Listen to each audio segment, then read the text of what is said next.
দর্শক, breaking news. Bangladesh না খেললে আমরাও খেলব না, ভারতকে কড়া বার্তা মালিঙ্গা ও আফ্রিদির। বিস্তারিত জানবেন ভিডিওতে।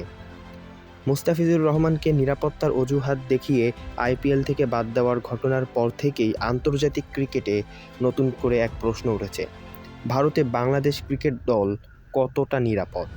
এই ইস্যুই এখন আলোচনার কেন্দ্রবিন্দু। ক্রিকেট মহলে শোনা যাচ্ছে বাংলাদেশ ক্রিকেট দল ভারতে অনুষ্ঠিত টি-20 ওয়ার্ল্ড কাপে খেলতে যাবে না, কারণ বিসিবি এক বরাতে জানিয়েছে বাংলাদেশ দল কেন খেলতে যাবে।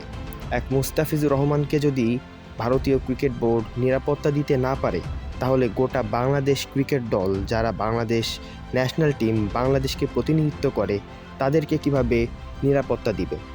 এই পরিস্থিতিতে সাবেক লঙ্কান তারকা লাসিথ মালিঙ্গার বক্তব্য আলাদা করে নজর কেড়েছে।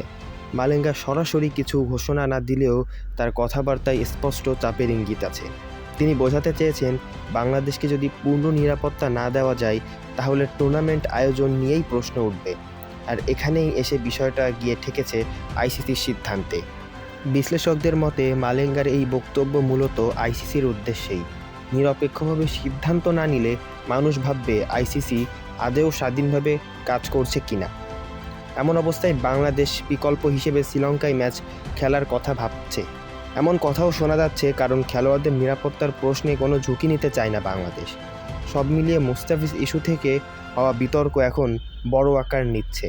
মালিঙ্গা ও আফ্রিদির ইঙ্গিতপূর্ণ বার্তায় চাপ বাড়ছে, আর এখন সবার নজর আইসিসি ও ভারতের পরবর্তী সিদ্ধান্তের দিকে। তো বন্ধুরা, আপনাদের কি মনে হয়? আপনাদের মতামত অবশ্যই কমেন্টে জানাবেন।